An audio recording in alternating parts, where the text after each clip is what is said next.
मैं कहता हूं बाइकआउट चाइना को तो छोड़ो, आप सबसे ज्यादा अगर कुछ करना है बाइकआउट बीजेपी। और मैं तो यह कहता हूं कि अगर जरा सा भी नैतिक साहस है, जबकि मैं जानता हूं कि है नहीं, यह बात मैं फिर बार बार कह रहा हूं, अगर नैतिक साहस बचा है तो सबसे पहले देश के प्रधानमंत्री को अपनी हार स्वीकार करते हुए, अपनी गलतियां स्वीकार करते हुए इस्तीफा देना चाहिए और कहना चाहिए मैं नहीं संभाल सकता, जो भी साथी आके संभाल सकते हैं वो संभालें। देश में एक से एक काबिल व्यक्ति पड़ा है, वो संभाल सकते हैं। इस सारी सिचुएशन को कैसे हैंडल करना सब जानते हैं। तो प्रधानमंत्री को चाहिए कि तुरंत इस्तीफा दें। ऐसे नहीं होता। बहिष्कार अगर करना है तो सारा इलेक्ट्रॉनिक सामान जो उसका बहिष्कार करो, जिसे तुम कर नहीं सकते क्योंकि इतनी अंदर तक घुस गया है। तुम्हारे कैमरा, तुम्हारे टीवी, तुम्हारे लैपटॉप, तुम्हारा मोबाइल, तुम्हारे मोबाइल के जो हेडफोन्स है, वो क्या क्या इलेक्ट्रॉनिक सामान नहीं है जो चाइना से नहीं आता हो, सब कुछ वहीं से आ रहा है, सब कुछ वही सामान है। इसको जो है आप जो चाइनीज फोन है लेना बंद करो। कर सकता है कोई? जो जितने देशभक्त हैं या आईटी सेल के कीड़े हैं जितने, बंद कर सकते हैं क्या इसको लेना? नहीं कर सकते। उसी पर तो चल रही है सारी की सारी तुम्हारी वो ये जो जितना भी प्रचार चल रहा है, गंदा प्रचार जितना चल रहा है। दूसरा, अगर सरकार को चाहिए और सरकार एक संदेश इस देश के लोगों को देना चाह रही है, तो उसका जो सबसे बढ़िया तरीका है वो तरीका यह है, आप चीनी माल का तुरंत आप कहिए कि चीन के साथ हमारे सारे व्यापारिक जो रिश्ते हैं वो खत्म। और ये जो अभी 4 दिन पहले 1126 करोड़ रुपए का ठेका दिया गया है टनल बनाने का, इसे तत्काल प्रभाव से आप रद्द कीजिए और जितने भी उसके साथ में हैं। नहीं, एक बड़े अफसोस की बात है कि एक प्रधानमंत्री 12 मई को जो 20 लाख करोड़ का झुंझुना पकड़ा के कहते हैं कि लोकल के लिए वोकल, वही प्रधानमंत्री टनल बनाने के लिए दुश्मन को, जितना हमारे सैनिकों को मारा, 1126 करोड़ रुपए का ठेका देते हैं। सरदार पटेल की मूर्तियां उसी चाइना से बनवाते हैं। इससे ज्यादा और दुख की बात क्या होगी कुछ? नहीं, देश को सोचना चाहिए, देश की जनता को नहीं सोचना चाहिए। मैं मानता हूं कि देश की जनता को सोचना चाहिए, देश की जनता को सवाल करने चाहिए। और ये जो गोदी मीडिया है जो सरकार की पक्ष रखकर सरकार को बचाने की कोशिश कर रहा है, उस गोदी मीडिया को शर्म आनी चाहिए। यह देशभक्ति नहीं है, यही देशद्रोह है। सबसे बड़ा देशद्रोह है कि सच्ची खबर को तुम जनता से छुपा रहे हो और झूठ का पुलंदा बना के तुम मोदी सरकार को बचा रहे हो और सेना को बदनाम कर रहे हो। यह स्थिति। लद्दाख से जो बीजेपी के सांसद है जामयांग नामग्याल ने कहा है कि अक्साई चीन को लेने का समय आ गया। अरे जो तुम्हारे घर में घुस के जो वहां बैठा हुआ है, पहले उसके ये बीजेपी के क्या है, इन पर नौटंकी के अलावा, झूठ के अलावा और इसका प्रचार, क्योंकि इनके पास में मीडिया है तो मीडिया के माध्यम से प्रचार। तुम इन 20 सैनिकों की जो शहादत है, इसका बदला अगर तुमने ले लिया तो समझ लेना तुम अक्साई चीन और जो बात कर रहे हो तुम्हारी बात सही है। पर मालूम है, इस देश के लोगों को मालूम है कि तुम नहीं कर सकते, तुम में नहीं है इतना दम। तुम्हारा जो नैतिक साहस है कहने के लिए 56 इंच के सीने की बात है, वो 56 मिलीमीटर का भी नहीं रहा। बिल्कुल कुछ नहीं कर सकते तुम। जो पाकिस्तान के लिए 1 की जगह 10 सर लाने की बात है, वहां से 1 भी सर वापस नहीं लाए। चाइना की तो बात ही छोड़ दो। मैं आपको थोड़ा सा दिखाता हूं, आपको थोड़ा समझ में आ जाएगी। एक स्थिति में जो है, एक ये भारत का नक्शा है, ये जो है ये जम्मू और कश्मीर का इलाका है। ये आप देखेंगे कि ये जो हिस्सा है, ये जो सिरा है, ये पीओके है, पाकिस्तान ऑक्युपाइड कश्मीर, यानी कि जिस पे पाकिस्तान ने कब्जा कर रखा कश्मीर, पाकिस्तानी कब्जे वाला कश्मीर। और ये जो हिस्सा है इस पर चाइना ने कर रखा है। तो इसके जो दो, आप इन्हें ये कहो सर की तरह, हमारे देश के ये 2 सर की तरह जो हैं, इस पे चाइना ने कब्जा कर रखा, जिसे अक्साई चीन कहते हैं, और इस पर जो कब्जा कर रखा है वो पाकिस्तान ने कर रखा।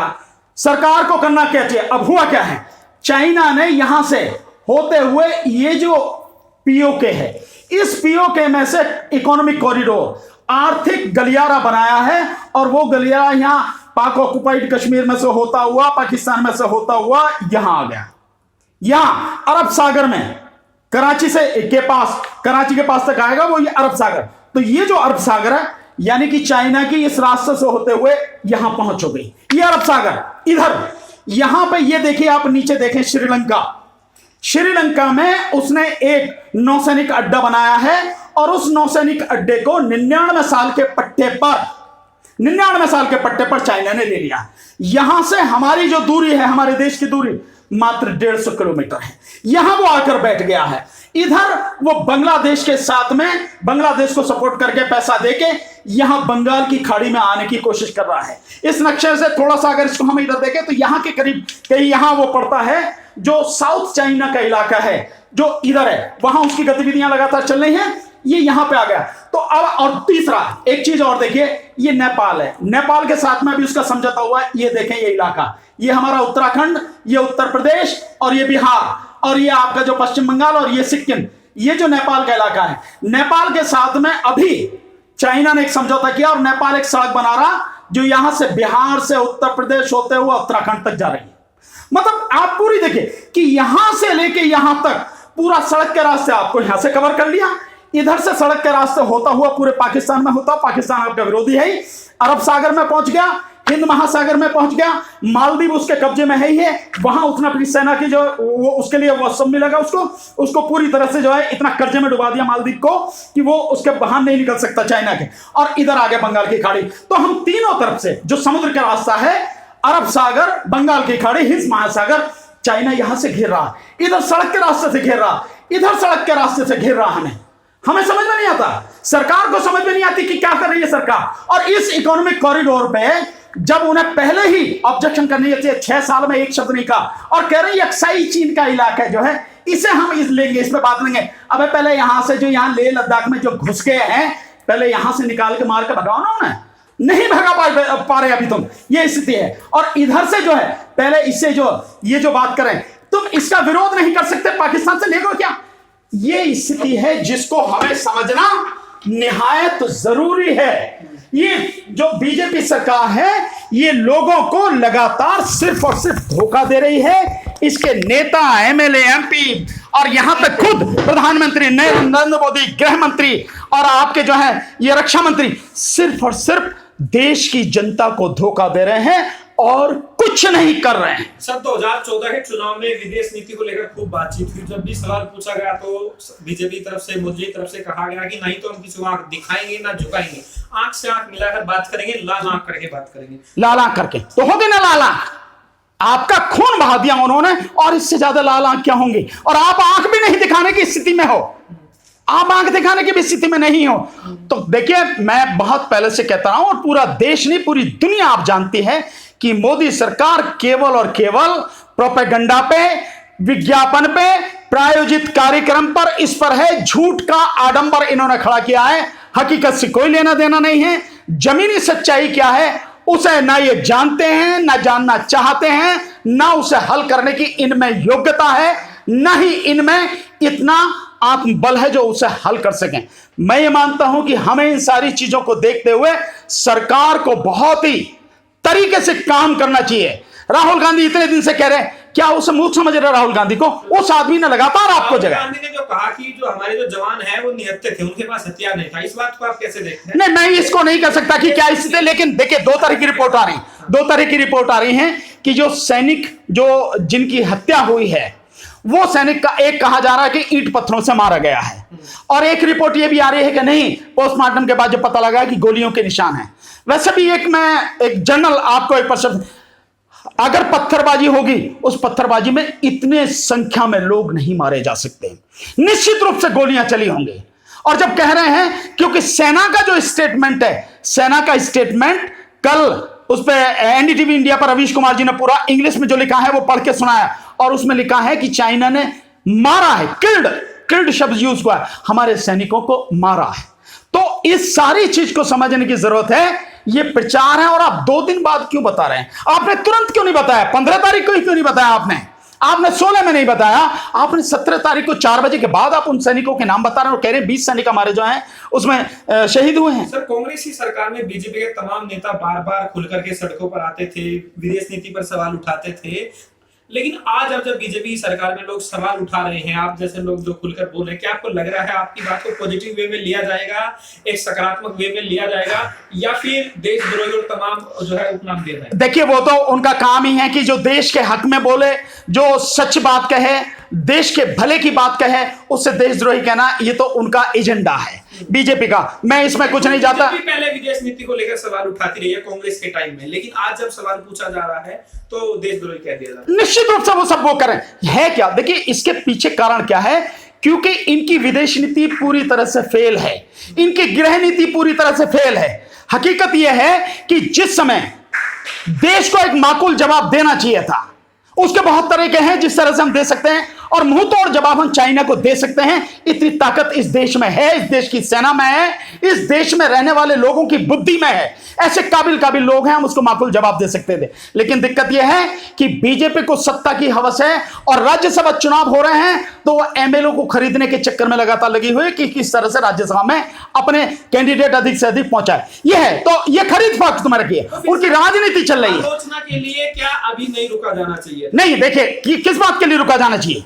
देश के समय जो परिस्थिति है, जिस समय है उसी समय देश के सामने सच्चाई लाना जरूरी है।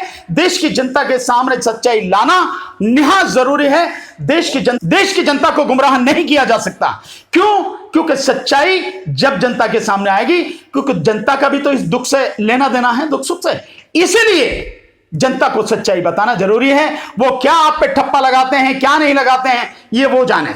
इसके लिए आपको परेशान होने की जरूरत नहीं है, क्योंकि उनके आईटी सेल के जो कीड़े हैं वो यही लोगों को ट्रोल करते हैं और उनको देशद्रोही और वो सारी करते हैं। इसकी चिंता नहीं करनी। सोशल मीडिया पे ये भी ट्रेंड चल रहा है कि बीजेपी कहती है बायकॉट चाइना, लेकिन कुछ लोग कहते हैं कि बायकॉट चाइना के साथ साथ बायकॉट बीजेपी करिए तभी देश बचेगा। इसमें क्या कह सकते? नहीं, मैं कहता हूं बायकॉट चाइना को तो छोड़ो, आप सबसे ज्यादा अगर कुछ करना है बायकॉट बीजेपी। और मैं तो यह कहता हूं कि अगर जरा सा भी नैतिक साहस है, जबकि मैं जानता हूं कि है नहीं, यह बात मैं फिर बार बार कह रहा हूं, अगर नैतिक साहस बचा है तो सबसे पहले देश के प्रधानमंत्री को अपनी हार स्वीकार करते हुए, अपनी गलतियां स्वीकार करते हुए इस्तीफा देना चाहिए और कहना चाहिए मैं नहीं संभाल सकता, जो भी साथी आके संभाल सकते हैं वो संभालें। देश में एक से एक काबिल व्यक्ति पड़ा है, वो संभाल सकते हैं। इस सारी सिचुएशन को कैसे हैंडल करना सब जानते हैं। तो प्रधानमंत्री को चाहिए कि तुरंत इस्तीफा दें। ये कि जिस समय देश के सामने इतना भारी संकट है, 1.5 महीने से लोग चाइना के विषय में बात कर रहे हैं और अब सामने आ गया हमारे सैनिक शहीद हुए, उस समय बीजेपी क्या कर रही है? बीजेपी वर्चुअल प्रचार कर रही है, रैली कर रही है, वर्चुअल रैली कर रही है। बिहार के हैं चाइनीज एलईडी का यूज। हाँ बिल्कुल, चाइनीज एलईडी का यूज किया। मतलब चाइना ने हमारे सैनिकों की हत्या की और चाइना की ही एलईडी आप यूज कर रहे हैं। और खर्चा कितना है? एक वर्चुअल रैली में लगभग 150 करोड़ रुपए का खर्चा। बिहार में हुई वो, उसके बाद पश्चिम बंगाल के लिए एक दिन बाद वो हुई वो, इसके बाद जम्मू संवाद करके कुछ रक्षा मंत्री ने किया था वो। मतलब आप कर क्या रहे हैं? आप नौटंकी कर रहे हैं सत्ता के लिए। सत्ता की हवस आपकी इतनी है कि उसके आगे आपको कुछ नहीं दिखाई देता। सत्ता सत्ता सत्ता, राज्य में भी सत्ता, केंद्र में भी सत्ता, बाकी देश जाए भाड़ में। जबकि होना यह चाहिए, हमारे लिए सबसे जरूरी क्या है? वो है देश, देश का स्वाभिमान, देश की संप्रभुता, और इसको कायम रखने के लिए तत्काल, अभी तो देर कर दी और ये प्रेशर में कहा गया है कि 19 तारीख को शाम को 5 बजे सर्वदलीय मीटिंग बुला रहे हैं। ये सर्वदलीय मीटिंग 19 को क्यों बुला रहे हैं? आपको क्या दिक्कत है? आप तभी क्यों नहीं बुलाई? आपने तुरंत बुलानी चाहिए थी। तो वो नहीं, प्रधानमंत्री कर रहे हैं, प्रधानमंत्री। और ये भी जो सर्वदलीय मीटिंग है, ये भी केवल, मैं मानता हूं कि केवल नौटंकी है। जब विपक्ष ने पूरे ने कह दिया, और हमेशा से ये रहा है कि अगर देश पर संकट है तो राजनीति नहीं है, हम देश के साथ में, प्रधानमंत्री के साथ में, सरकार के साथ में हैं। ऐसी स्थिति में भी आप जानकारी नहीं दे रहे हैं। संसद का सत्र बंद है, आप पूरी जानकारी नहीं दे रहे हैं, सारी चीजें आप छुपा रहे हैं। क्या हो रहा है क्या नहीं हो रहा सरकार को, लोगों को मालूम नहीं है। जो मीडिया के कुछ साथी हैं उनकी वजह से ही जो भी सच्चाई सामने आ रही है वही है। कम से कम मोदी सरकार मुंह तोड़ जवाब नहीं दे सकती। 2 काम अगर कर लिए तो आप समझ लीजिए कि मुंह तोड़ जवाब दे दिया। नंबर 1, पूरे व्यापारिक संबंध उसके साथ खत्म करें। आज के बाद कोई व्यापारिक संबंध चाइना के साथ नहीं होगा, नंबर 1। नंबर 2, कि एक सर्जिकल स्ट्राइक चाइना के खिलाफ करके दिखाओ आप, तब पता लग जाएगा आपने मुंह तोड़ जवाब दिया। नहीं कर सकते, ये दोनों नहीं करेंगे आप, हमें मालूम है। तो आप उसको मुंह तोड़ जवाब देने की बात नहीं। दूसरी बात यह है कि देश बर्बाद होता है होता रहे, गरीब सड़कों पर मरता है मरता रहे, भूखा मरता है मरता रहे, प्यास से मरता है मरता रहे, देश में बेरोजगारी बढ़ती है बढ़ती रहे, मारकाट मस्ती है मस्ती रहे, सरकार को कोई लेना देना नहीं है। सरकार अपने मजे में मस्त है और इसका पीछे का पूरा रिकॉर्ड इसी बात को कहता है। इसी बात को लिट्टी चोखा जो खाते हुए उन्हें दिखाया जाता है। और इस भयानक काल में भी सरकार का कोई कदम ऐसा नहीं है जो देश की भलाई के लिए हो, देश की जनता के लिए हो। मैं पहले कितनी बार कह चुका हूं, कोरोना के संकट के समय में जो गरीब लोगों के लिए, जो भूखे मर रहे हैं लोग, जिनके पास पैसा नहीं है, आप उनके लिए पैसे की व्यवस्था करो। सारे अर्थशास्त्री इस देश के लगातार इस बात को कह रहे हैं कि सरकार को लोगों को पैसा देना चाहिए ताकि लोग खरीदारी कर सकें। आप देख रहे हैं क्या हाल है। और इससे ज्यादा और बुरी क्या बात होगी कि 15 तारीख को हमारे शहीदों की हत्या हुई, चाइना ने हत्या की, और आज 18 तारीख को, जबकि उनका अंतिम संस्कार भी नहीं हुआ है, माननीय प्रधानमंत्री नरेंद्र मोदी जी नीलामी कर रहे हैं, कोयले की नीलामी, और 24 मिनट के लिए उसका वो कर रहे हैं। इससे ज्यादा और दुख की बात क्या हो सकती है? ये इस बात को सिद्ध करता है कि प्रधानमंत्री को इस देश की सेना की, इस देश के लोगों की कोई चिंता नहीं है। वो मरते हो मर जाएं, और उनकी बचाव के लिए दलाल मीडिया है ही है, गोदी मीडिया है ही।